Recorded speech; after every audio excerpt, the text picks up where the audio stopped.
Hello bachon, let's see the question here. Na and Mg plus have same number of electrons, but removal of electron from magnesium plus requires more energy. Explain. So here we will start our solution in this case. और सबसे पहले हम start करेंगे with की concept in this case. तो जैसा कि हम जानते हैं कि जो आयनाइजेशन पोटेंशियल होता है that is the energy required to remove one electron from the outermost shell of an atom. And जो आयनाइजेशन पोटेंशियल की वैल्यू होती है वो डायरेक्टली प्रोपोर्शनल होती है Z effective which is effective nuclear charge and inversely proportional होती है size के, that is we can say radius के इनवर्सली प्रोपोर्शनल है. And if we move along a period, उस केस में क्या होता है, हम जानते हैं जो Z इफेक्टिव होता है वो इंक्रीज करता है बिकॉज जो आउटरमोस्ट शेल है and the number of shells वो सेम ही है, only number of electrons are increasing. Due to that, Z effective will increase and as a result size will decrease.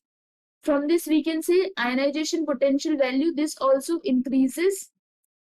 यहाँ पर हमारे पास given जो elements हैं, first is sodium and then we have magnesium. Here it is written magnesium plus, but यहाँ पे सबसे पहले हम सोडियम और मैग्नीशियम के लिए डिस्कस करते हैं.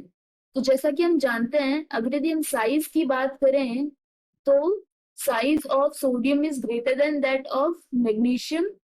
ओके, तो इसका मतलब क्या हो गया यहाँ पे, इसका मतलब ये हुआ कि अगर यदि नॉर्मल कंडीशन में भी हम एक इलेक्ट्रॉन रिमूव करते हैं दोनों के केसेस में, तो सोडियम के केस में कम एनर्जी रिक्वायर्ड होगी बिकॉज यहाँ पे साइज क्या है, लार्जर है as compared to that of magnesium, because size और आयनाइजेशन पोटेंशियल की वैल्यू इनवर्स प्रोपोर्शनैलिटी फॉलो करती है. बट यहाँ पर क्या गिवन है हमारे पास, we have Mg plus. So we know that for parent atom and cations जो साइज होती है, size for cation it is smaller than that of parent atom. ऐसा क्यों होता है, बिकॉज जब कैटायन फॉर्म होता है इसका मतलब क्या हुआ, एक इलेक्ट्रॉन कम हुआ.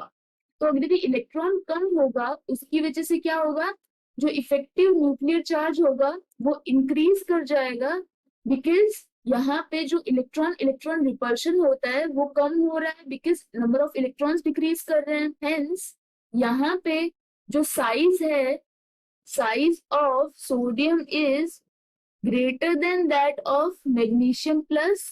That means despite the reason being कि यहाँ पे same number of electron present है, due to the smaller size of Mg plus, in this case the value of ionization potential for sodium, this will be less than magnesium plus. The reason being here small size of magnesium plus ion. So magnesium plus ion की small size की वजह से ज्यादा energy required होगी. I hope you understood the explanation. All the best.